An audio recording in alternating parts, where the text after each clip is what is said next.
Prepare for liftoff. We're reviewing the Sigma Integrale DK2 motion system.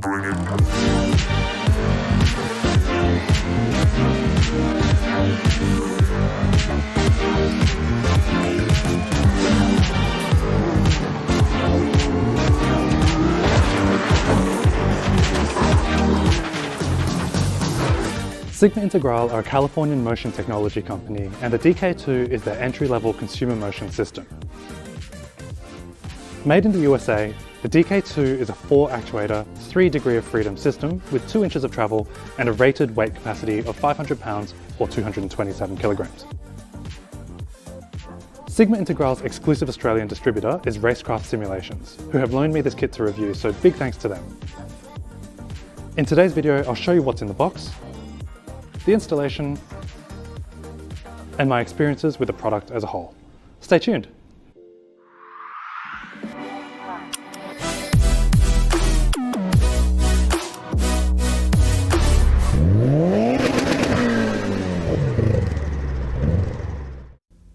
So motion, when I got into sim racing 18 years ago, it wasn't even remotely on my radar. And as recently as a couple of years ago, when I did a big rig upgrade, I didn't really consider motion because of a number of reasons, cost and complexity mainly. But as it happens, I got to a pretty good point with my rig. So the pedals and the wheelbase and the rig itself were pretty much as upgraded as I wanted them to be. And so naturally I started looking into motion systems, and I really wanted something that was as close to turnkey as possible. And actually the Sigma Integrale DK2 was precisely the kit that I was looking at. But I found it a little bit difficult to pull the trigger because the price of the DK2 at the time was just over $9,000. Which was about exactly how much I'd spent on the rig altogether, including the rig, the triple monitor stand, the 3 monitors, a reasonably high spec PC as well. So doubling my investment in the rig, I wasn't sure that I would be getting good value out of that. So I didn't end up making the purchase.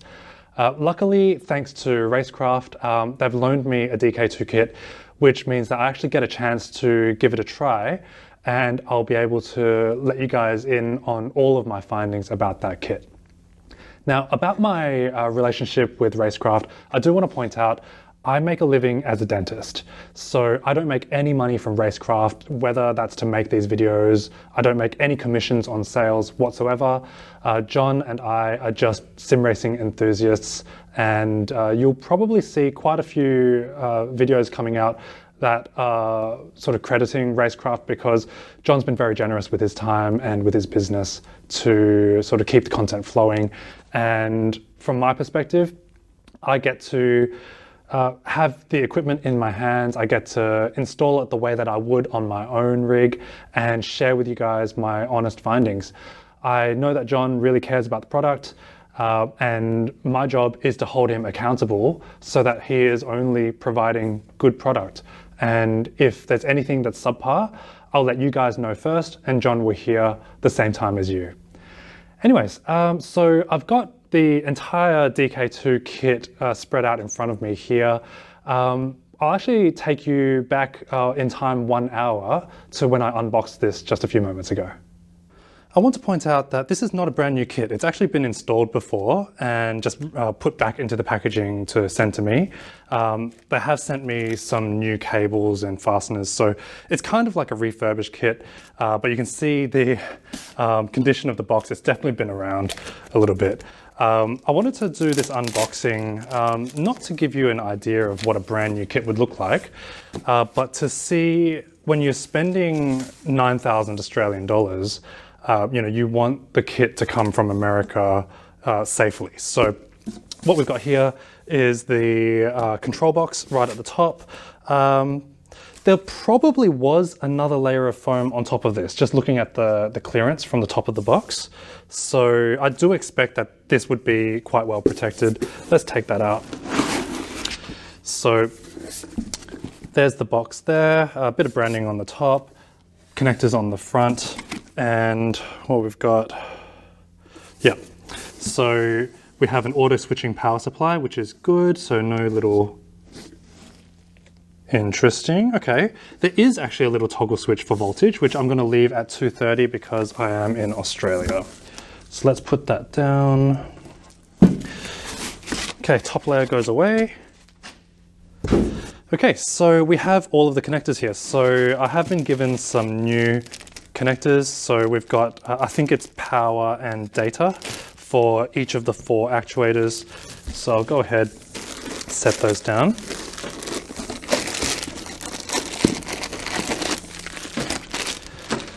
Then we've got the mounting plates. Ooh. Okay, so these are CNC'd in-house by Sigma Integrale. There's a couple of marks which you'd expect from something that's been installed before. Looks like a sort of a raw, tumbled aluminium finish. It's quite smooth to the hand. There's no burrs at all, which is good. I quite like this. I'm so used to handling anodized aluminium, which has that sort of grainy finish. So just the raw aluminium is just a nice change. All right, we have a network cable. This is, it's a Cat6. Cat6, so that's pretty current. We have ourselves an IEC cable, Australian plug, which I always appreciate. Loctite. I remember seeing that Loctite red and blue. I mean, they've got both the colors on the branding, on the signage there. So the fact that it's blue on the fastener graphic here makes me think that this is Loctite blue, which I think is meant to be retrievable. I'm probably not going to use that because I need to give this kit back, but good to see that it's in there. And we have ourselves what looks like a magnetic shielded baggie, similar to what you get like a motherboard or a graphics card in. It's got a Ziploc on it. So we've got here T-nuts and fasteners. So that's nice. I do like these spring ball T-nuts. They are definitely my preferred design. Okay, let's get the second layer out. Okay, and so we've got the actual actuators here. So if this was shipping internationally, and admittedly the box is pretty heavy, so you're probably not going to get someone even physically able to throw it around. But certainly, it can get knocked around, and we've got nice foam thickness all the way around. I will have a look at how much thickness is underneath these actuators, but let's have a look. Okay, fairly weighty. So keeping in mind this is something that's been installed before, so there's a couple of marks here, but yep, nice clean machining, so those threads look nice. Okay. I had seen on some videos online these non-captive feet sort of slide around quite easily. These actually have quite sort of a restrained but fairly smooth motion. I was expecting that it would sort of rattle around a little bit more based on the videos that I saw, particularly from Will at Boosted Media. But yeah, made in the USA. Pretty excited to get these installed on the rig.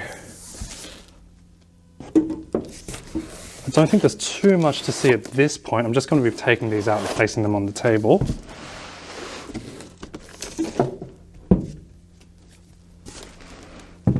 But I will want to have a look at the foam thickness underneath.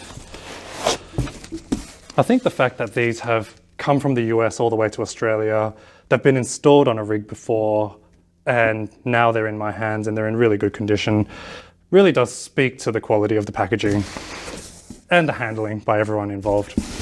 Right, let's take this out. Okay, so no secret goodies inside the box rather.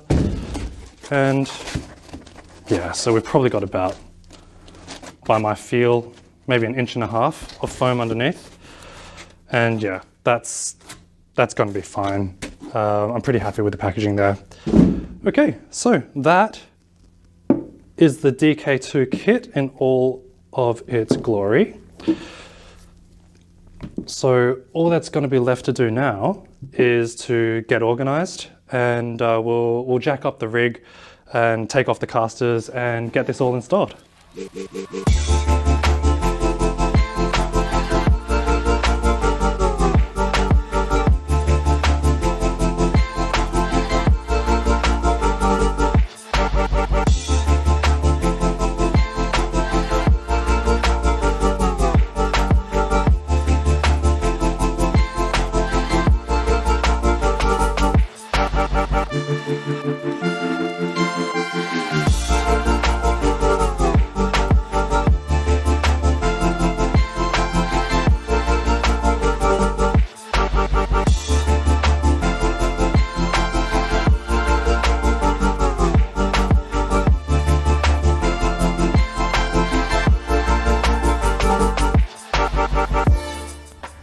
I actually made a mistake with the install here. You can see I mounted the plates on the second and third channels of the aluminium profile.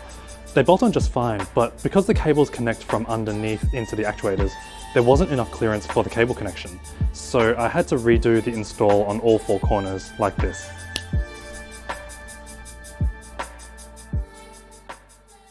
Setup was seriously straightforward. I wanted a turnkey motion system and this really delivers. So the power and data cables that connect the control box to the actuators have different connectors, so you'll never get them jumbled up. And then the control box itself has a little diagram of, I think it's an IndyCar, which shows which actuator gets plugged into which connector. So you don't need to find an instruction manual, it's right there on the box and it makes it really easy to install. Now the software, the setup took about 5 minutes and I was ready to drive. So the Sigma Integrale website has every setup step detailed, including screenshots. And I thought it would be quite tricky to set a static IP because I'm not a tech guru, but that took about 30 seconds. And then the Sigma Integrale software itself, the only thing you need to do to set it up is to tell the software the distance between the front and back and the left and right actuators in inches. And that was honestly the hardest part of this setup, was taking the millimeter measurements off my tape measure and converting them to inches. Once that was done, you just click power on and the system boots up and you just load up iRacing or your sim of choice and you start racing. Now a couple of things, I'm only going to be using iRacing because this PC was set up particularly for the studio, and I only have limited time with the DK2. So iRacing works straight away with the triple screens. Richard Burns Rally, AC, ACC. I'm just having some little issues getting the software set up for the triple monitors, and I didn't want to waste time setting up those apps when iRacing works completely fine. So let's have a look at the motion tuning tab. So we can see that there are 9 sliders for different variables. There's actually a few extra variables in the advanced tuning for vibrations, but I think this is a good number. So with 9 sliders, you can tune quite a bit of the behavior of the motion system as well as the global intensity, because as you'll see, the rig really can move with these actuators. There probably are more variables behind the scenes that could be tuned, but having more sliders I think is not always a good thing. It can just be a bit overwhelming to have so much information at hand. Time for some driving impressions. So I've had the motion system fitted to this cockpit for about 5 days now, and this is a RaceKraft RKS03 cockpit, which I will produce a video about shortly, but it is a 160mm aluminium profile cockpit, which means it's quite heavy, and I forgot to put it on scales before I fitted the actuators, but I will weigh this kit and I'll put it on the screen now. But Sigma Integrale say that each of these actuators can carry 100 kilograms. So 4 posts means, in theory, a 400 kilo payload of rig and driver should be doable. Now, they actually rate the workload at 500 pounds, which is 227 kilos.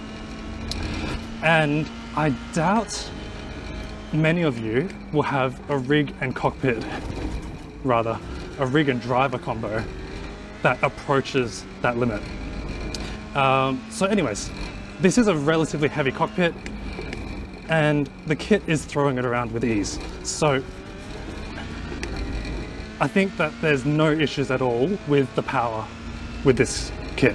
Now, Sigma Integrale do a DK2 Plus, which has the same 2 inches of travel, but it has an upgraded, beefier motor, which I struggle to see the need for since we're getting plenty of movement there. And forgive my driving, I haven't driven Sebring in a while. And funnily enough, Sebring is probably the bumpiest circuit on the service, so I chose a good track. No, don't do it. Don't do it. Alright, so we get a good opportunity to see what's happening here. We're getting a lot of judder as I've got a wheel that's fallen off. And you would have heard a rattle just before, which I think is useful to discuss. This rig has sort of power supplies and a power board fitted really securely. When I was checking the rig before, everything is so solid. But once you have a motion system shaking everything around, something is bound to rattle. And sometimes it's as simple as a loose cable, which is sort of getting slapped around as the rig moves. But some of those rattles were quite loud, and I might have to double check how securely the power supplies are strapped down. Anyways, let's talk a bit more about the travel. So 2 inches of travel, which on paper doesn't sound like a lot, but you'll see on the video that the rig is being thrown around plenty. And although Sigma make a 6-inch travel version, the DK6, I don't see that being practical for sim racing, because you'll just get thrown around so much.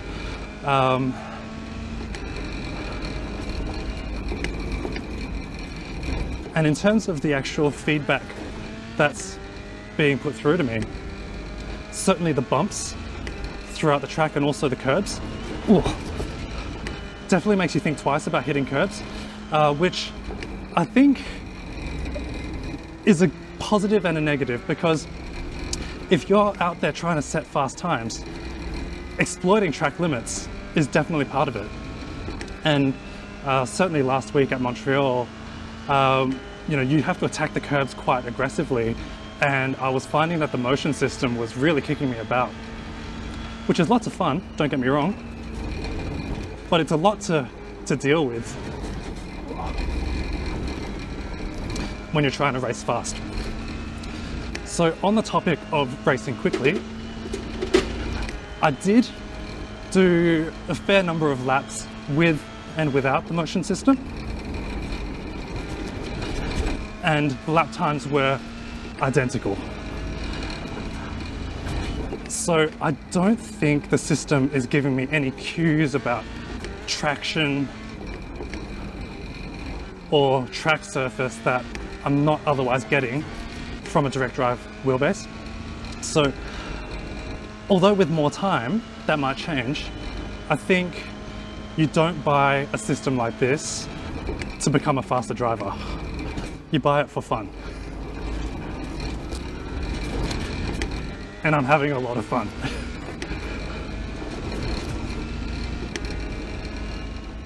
All right, so I've actually changed cars and tracks because I wanted to talk about a few different aspects of the motion. So while going around Sebring, I talked about the bumps and curbs being, really quite, quite positive with the motion. And one of the things I was looking forward to was how it would behave over jumps.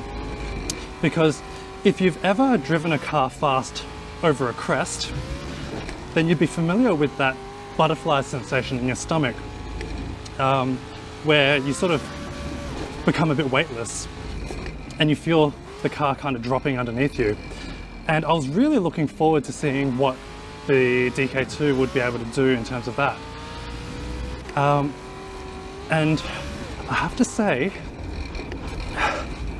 this is perhaps the one area of the motion that I don't think Sigma Integrale have got quite right just yet.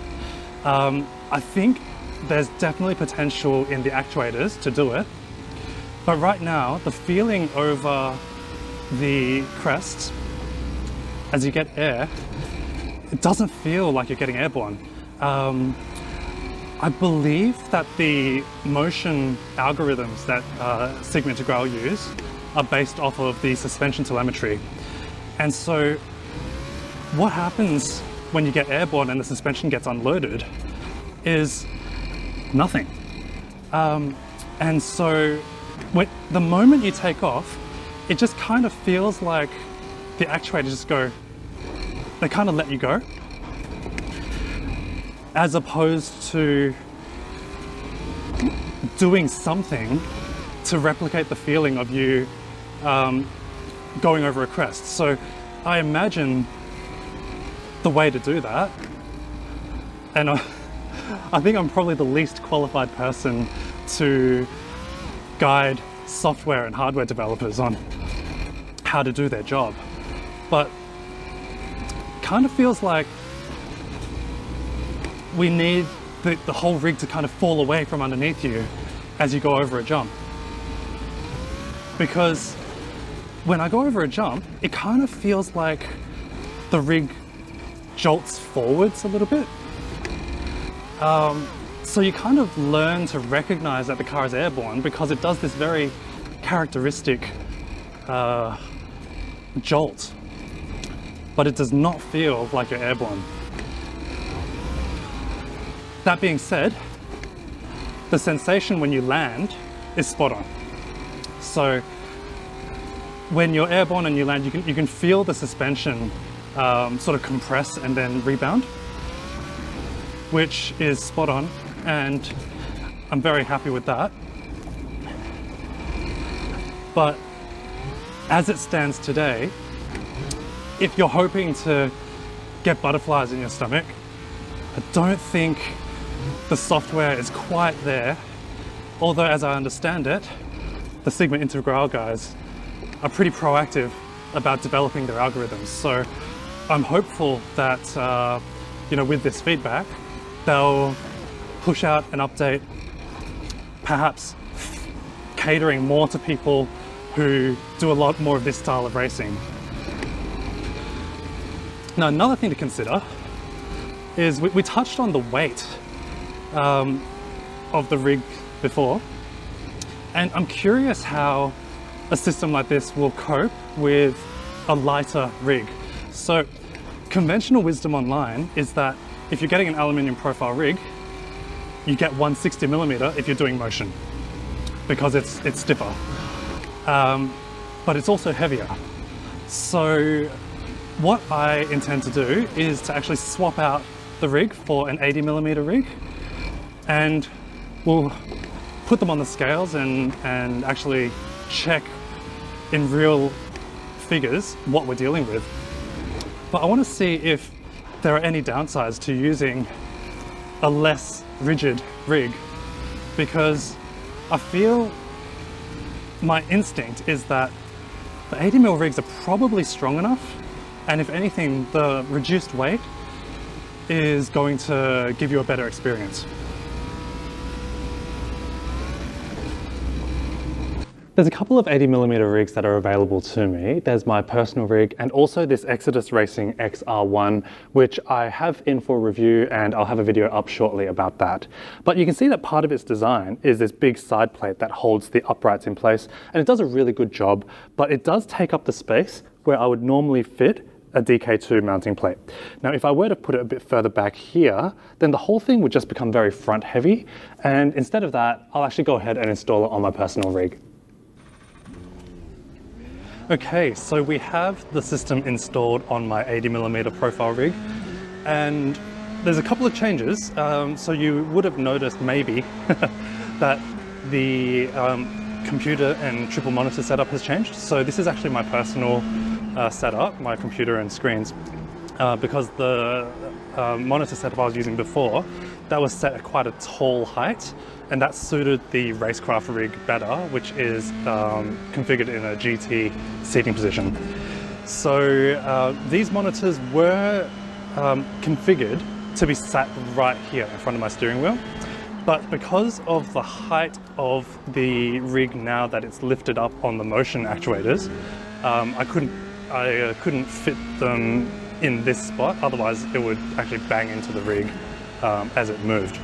So consequently, I've had to move the monitors behind the wheelbase, which is not my favorite, because I no longer have side-by-side vision alongside my ears.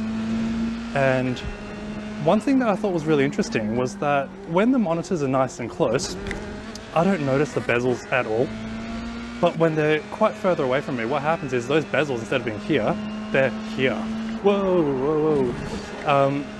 And the bezels become a lot more noticeable. which is why I've fitted the bezel-free kit, which helps a lot. Turns out when you've got those black bars sort of out towards your periphery, it doesn't really matter. But when they're actually like right in front of you, they drove me crazy. So the bezel-free kit's actually helping a lot. Another thing I had to do was I had to get rid of my 3D printed podium kill switch, which was here. That one was sort of a friction fit within itself, and it just wasn't stable enough for a motion rig. It was rattling like crazy. And another thing is that I've actually put a harness on to this seat, which is not really designed for a harness, but it works anyway. I've just got the harness going through between the headrest holes.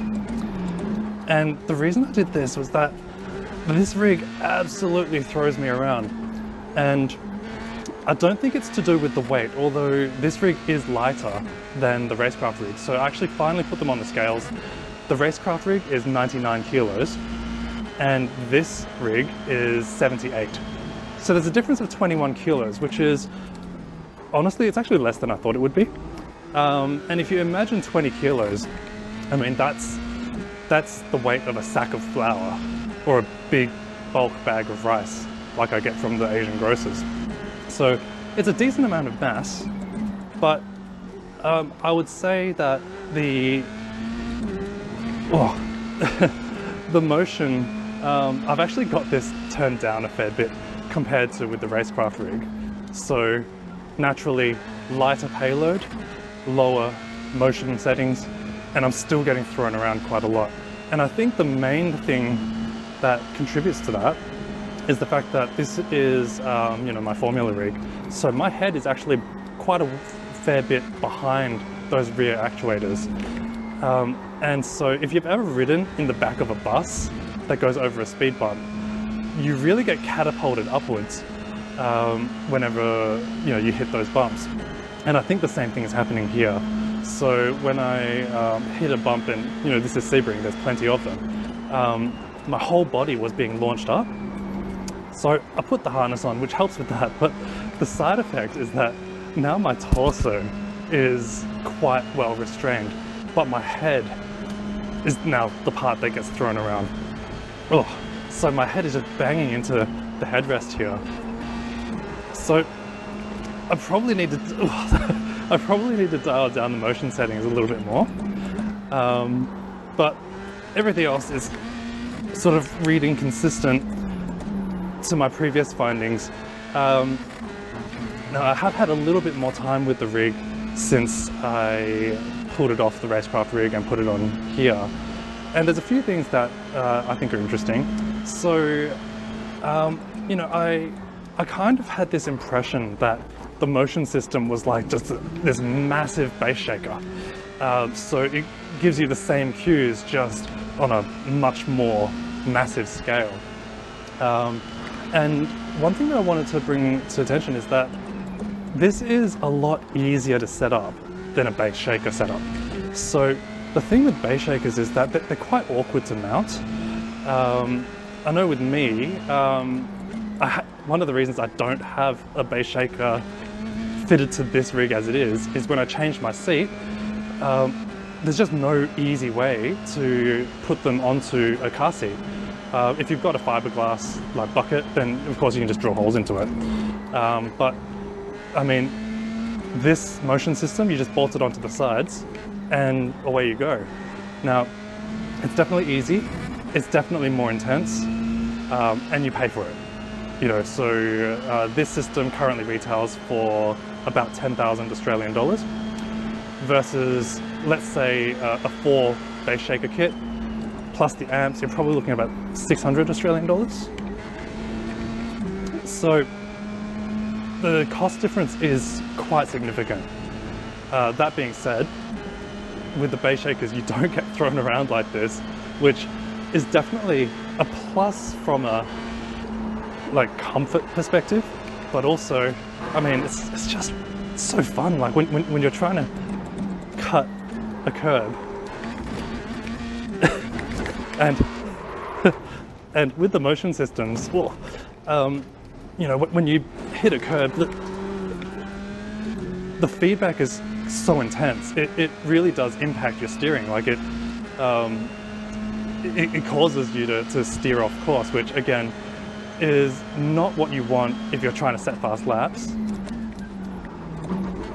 But if you're trying to simulate real life and have some fun, then yeah. Oh gosh. So yeah, there's that head bump I was telling you about. All right, so a couple of other interesting factoids.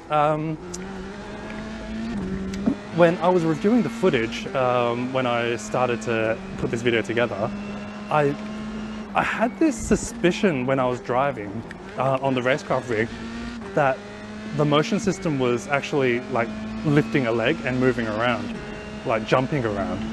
And I couldn't confirm my suspicions, but from the driver's seat. But when I was reviewing the footage, I'll put a clip on the screen now. The rig definitely did lift feet at times and jump around. And I can definitely feel the same sensation happening with this rig, which makes sense because it is lighter. Another thing is that 80mm rig, in my perspective, absolutely fine for motion. I don't get why people say 160mm is a prerequisite. There's no flex that I can tell. Everything is working perfectly. I do see advantages in 160mm rigs for non-motion rig actually, because the heavier rig, you know, an extra 20 kilos, just makes the whole thing a lot more planted. So your rig won't get thrown around so much by the direct drive wheelbase, because you know those can throw out some serious torque. So yeah, I would say if you're in the market for motion and you've only got an 80mm rig, you're fine.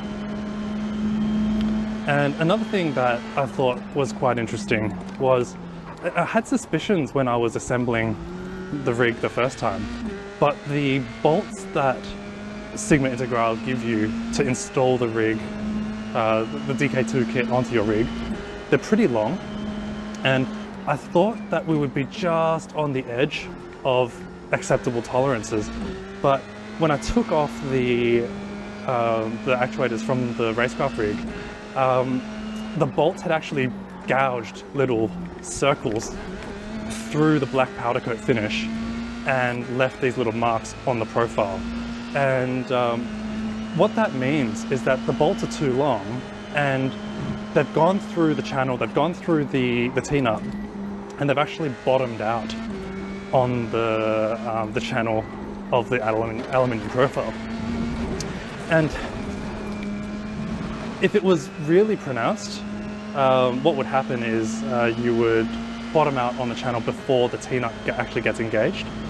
But I think, I mean, it's just on the edge of acceptable. If anything, it's on the too long side, because it's not good practice to have your bolts bottoming out on the aluminium profiles like that, because what that means is that you unload the tension in that T-nut and you have potential for your bracket to just,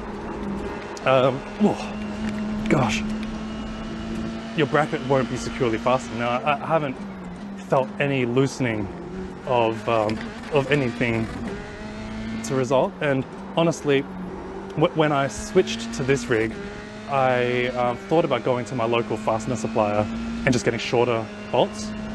But because I've got such limited time with this rig, I decided to install it anyway. And I know that I'm going to have some scar marks on the aluminium profile. But you know, my rig is 2 years old. It's already pretty beat up, and I don't mind that at all. But yeah, so overall, I'm finding that the system is lots of fun. It's plenty powerful. On the topic of weight, actually, I mentioned that I wouldn't think that people would approach the rated weight capacity of the kit. But having sort of measured the RaceKraft rig in particular, I mean, that's basically 100 kilos. And you know, if you're a big guy, and you weigh 125 kilos or more, then if you've got a big heavy rig as well, then you'll definitely approach or even surpass that rated weight capacity for the DK2. Now you'll still be within the maximum capacity, which is 400 kilos, but if you do have a heavy rig and if you are a heavy person, then you might consider using the DK2 Plus kit, which has the stronger motors with more weight capacity for a longevity perspective.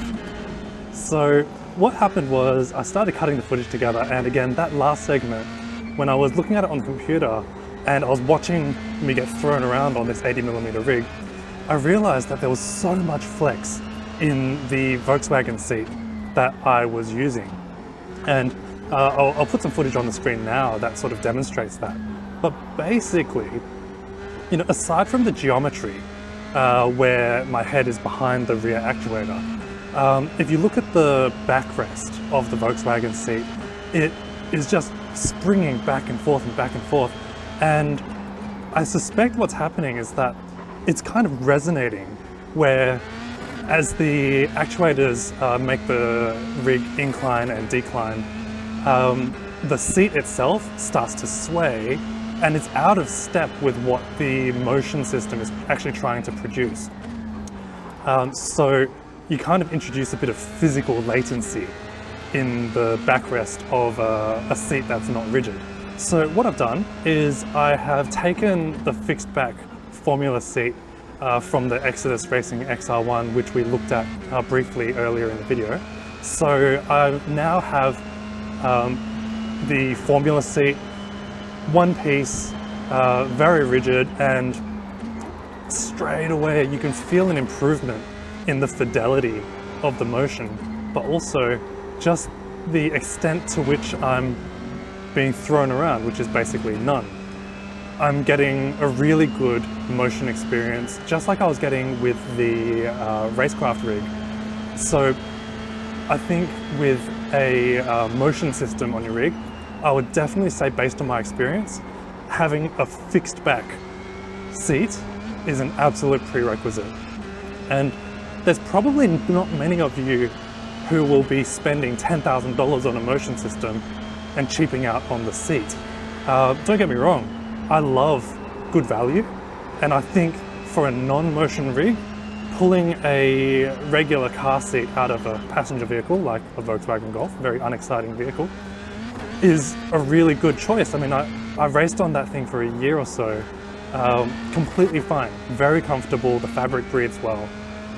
But with the motion system and the flex and the catapulting that Volkswagen seat put me through, definitely I'm having a much better experience with this fixed back seat. Now another side effect is that this seat is really lightweight. So this aero seat from Exodus Racing is 6 kilograms. And the Volkswagen seat that I pulled off was 20.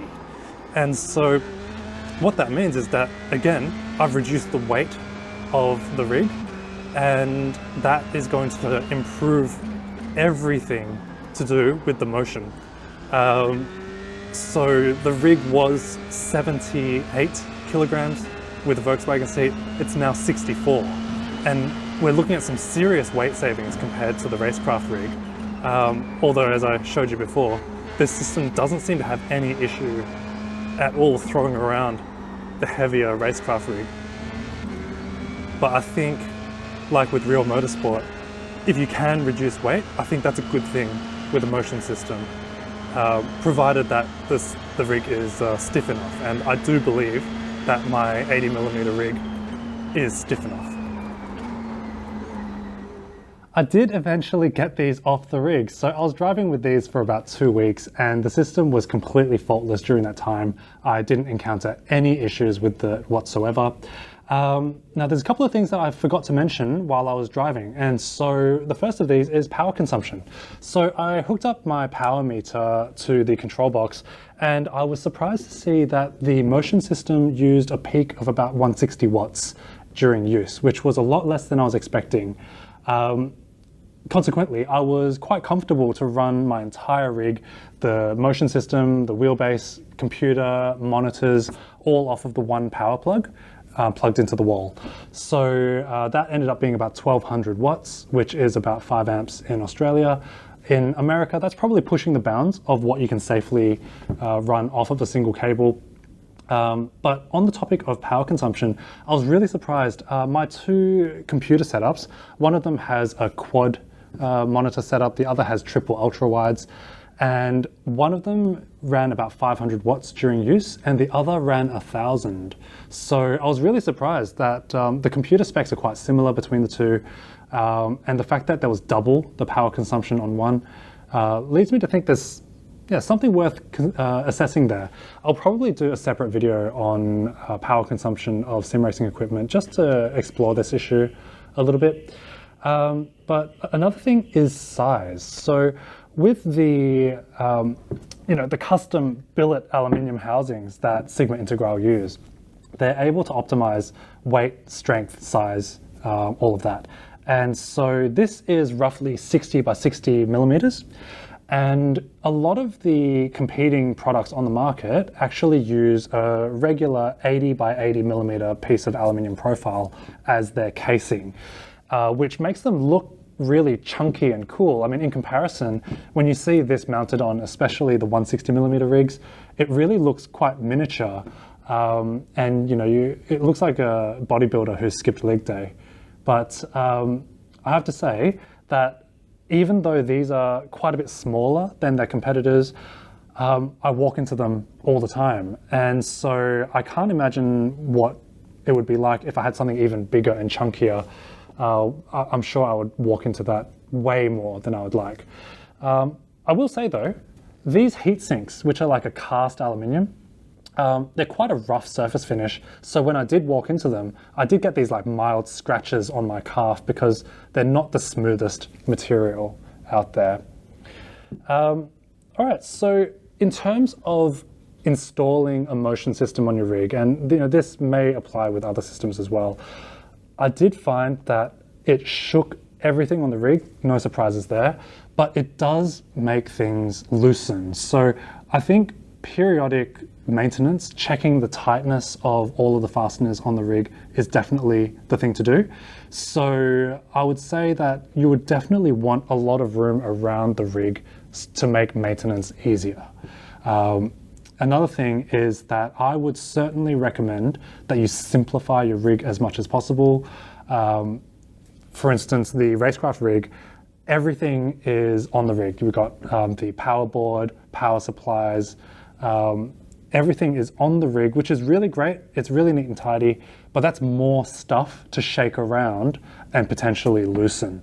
So where possible, I would pull all the power supplies, all of that, keep it off of the rig and have just the bare necessities on the rig, just so that there's just less things that can go wrong. This is one of the things that I had to pull off. This is the kill switch for the DD1 that I designed. This is my little power switch, and my kill switch itself is actually in here. But even though this is fairly solid, it shook like crazy and it was really noisy when the motion system was on there. So that was a no-go. So you definitely want to keep things simple. Now, in terms of installation, these side plates are a very simple way to get the rig installed. On the silver rig that I had, the uprights are on top of the main profiles, no issues at all. But a lot of rigs, including the RaceKraft rig that I have it's right there. Its uprights are actually mounted outboard of the main profiles. And so what that means is that when you snug up this plate right next to them, you've got that upright right there. And my Allen keys, at least these 5mm ones, they're not long enough to actually sort of fit alongside that profile. So if you actually look at the installation that I filmed before, I actually went and got these pliers so that I could use the long end of the Allen key, and I actually use the pliers just to get the right amount of torque. So that's just one of those considerations with the installation.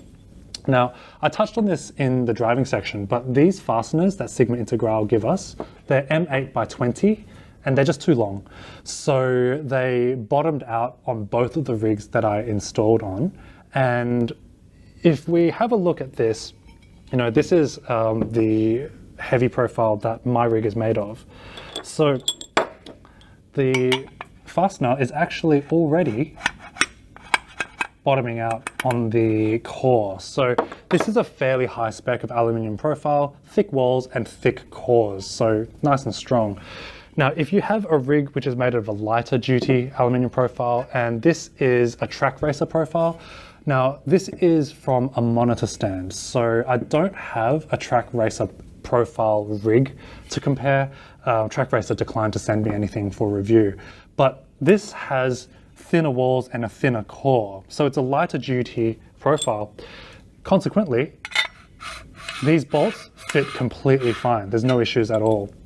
But I would say that there's a lot of people who would be buying these rigs who have a profile that's probably the thicker core variety, and these M8x20s, they're too long, they will bottom out, and you'll end up scratching your rigs when you install these. So I would definitely suggest pretty much all of you, if you buy this kit, go to the fastener, local fastener store and get yourself some M8x16s. They'll be plenty long enough to install safely and without bottoming out on your rig. I will say though, these are really good quality fasteners. I found that the fit of my Allen key was consistent in all of them. They were able to sustain really strong torque. There was no rounding of any of them. So they're a really good quality fastener. I would just say that they're the wrong spec. They're just a bit too long. I think that pretty much covers everything that I found with the system. Overall, I really like it. I think it's very user-friendly, very fun system. There was just that one little aspect of the motion, which was the sensation as you go over a crest, which I felt wasn't quite there. I don't have any of the other systems to compare against. So look, if D-Box, Cubic want to send me systems to test, then yeah, I'm more than happy to. So yeah, definitely get in touch. Let's do this. So the question then becomes, will I buy this system? And the honest answer is, I probably will. I am not quite ready to pull the trigger just yet for a couple of reasons. One is that in the studio, I'm constantly moving things around to install, to test, to film. And even though I've got a lot of space around here, I do need to use this specific area to film because that's where my rotating camera jig is, which you can see at the top of the frame. So I'm always moving things back and forth. And when the rigs were up on these feet, they were basically immobile. I was able to shift them by jacking them up and putting dollies underneath, but that's no fun. It really just added a lot of time, a lot of sweat to the process. So long as I'm using my rig in the studio, I'm not in a rush to get a motion system that will just make my life harder. Also, the room in my home that I would be moving my rig back into is not the biggest, and so I do have a few concerns about the ability to maintain, to actually go around the rig and check that out. Other than that though, in terms of value for money, this is $10,000. I think in the market, it's basically right in the middle of the road. So there's some cheaper Chinese systems, and then there's certainly more expensive systems out there. But I am judging this on the merits of what I can actually see and hold in my hands. And I would say that the build quality is excellent. The ease of install is excellent, aside from the fasteners that are too long. The software setup, tuning, so easy. The reliability, 10 out of 10. Honestly, I'm really impressed with this system, and yeah, I probably will end up with one on my personal rig. I just need to sort out a couple of things, particularly the seat as well. So I would definitely go to a fixed back seat, and there's a few on the market. I'm still testing a couple here, and that's probably going to be the next step. Just get that seat organized, and then I can think about something like this. But that pretty much sums up the review. I hope you enjoyed it. If you're not subscribed, please subscribe, like the video, share it to all your friends. I would very much like to grow the channel and get more products that I can look at and give you guys my 2 cents, because there's so many people making hardware out there, and my hope is to be able to give you guys a well-rounded and honest assessment of all of this gear. Anyways, Thank you so much for watching. I know it was a slightly longer video, but there was a lot to get through, and I hope that you got what you wanted out of it. If there's anything that you feel like I missed or got wrong, of course, send me a message, leave me a comment. More than happy to look at things again, and I love getting in touch with the community. So thank you very much, and I'll see you in the next video.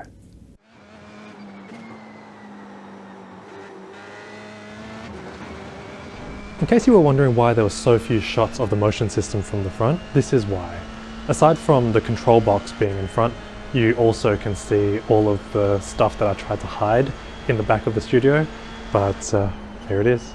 Glad you made it to the end of the video. See you next time.